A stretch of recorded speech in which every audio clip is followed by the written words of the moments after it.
People always ask about homeless youth, and I often see assumptions about what they think they look like, how they think they act. It's a wide variety of assumptions, but there's a lot of assumptions. And I will tell you that they're extraordinary. They're really the exceptional child. They are really the one that believes no matter what's happening, there's some way to find something better that can get them where they need to go. I can't imagine our name being anything but DreamCatcher because I think it communicates to the youth and it also captures the truth of what our goal is here. We're facing daunting numbers. There's very conservatively 1,500 youth in the city of Oakland on any given night that are disconnected, and potentially somewhere between 2,000 and 3,000 countywide. DreamCatchers is the only homeless youth shelter for youth between 13 and 18 in all of Alameda County. We're a very small island in a very large ocean of youth that need help. We have 8 beds. When you put the 8 against the 1,500, right, that's a challenging thing, and I find that it overwhelms people. It's like, well, what can you get done? My first response to that, honestly, is if we save one child's life, the conversation's done. We just saved a life. But we do far better than that. We serve over 100 youth a year with those 8 beds.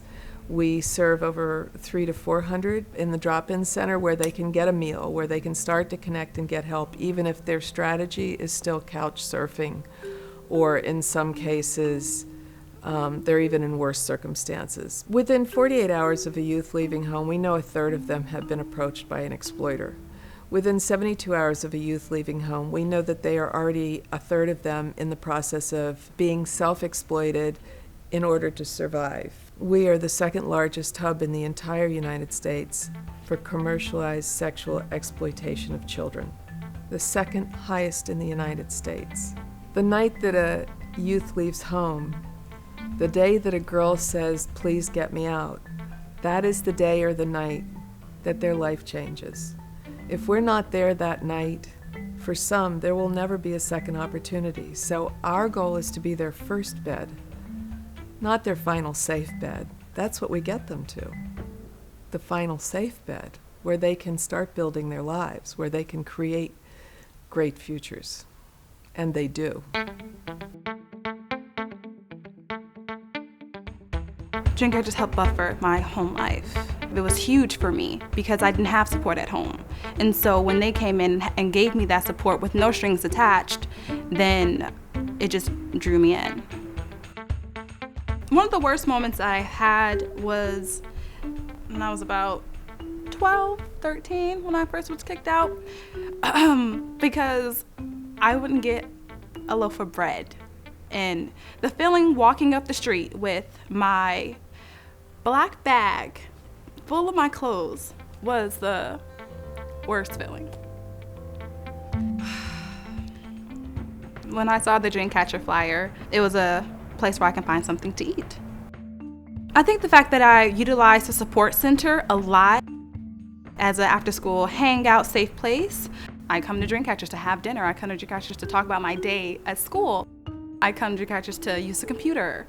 Yeah, they were my family. And since the 10 years when I first started coming to DreamCatchers, I've gone from a client to an intern to the coordinator of the drop-in center. I love to see when I inspire the girls, because I'm from Oakland as well. I've come from a family where my dad was in and out of jail and my mom wasn't really attentive. And we come from the same place. And so when they see that I've had the same trauma and things, we connect. Especially since I was that girl and someone instilled that in me. From 15, when I didn't believe in myself at all, to now where I've gone through DreamCatchers and I've gone on into my career and things, it's like I'm confident about who I am and what I've gone through and healing. Yeah, sky's the limit. I start grad school in fall at Cal for my MSW. So I definitely think that DreamCatchers was a place where dreams are made. I didn't have a dream before, and when I was 15. And coming into this position as the coordinator, it just seems so far like, the coordinator at the time, she had a really nice car and she was cute, and I was just like, oh, I want your job. I want your job. I want to be that cute girl with a nice car who lives on her own. And I got that. Yes, all of that was possible because of DreamCatchers. All of it. The fact that we can say 90% of the youth that land here go to safety after here to create whatever life they choose is really, really important. There has to be a place in any youth's life, no matter what they go through, that stands like a steel rod, immovable in its conviction and belief in them. And some kids don't have anybody doing that. And that's what DreamCatcher does.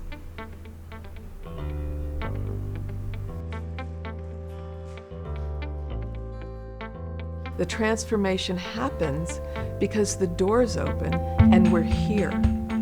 That's all it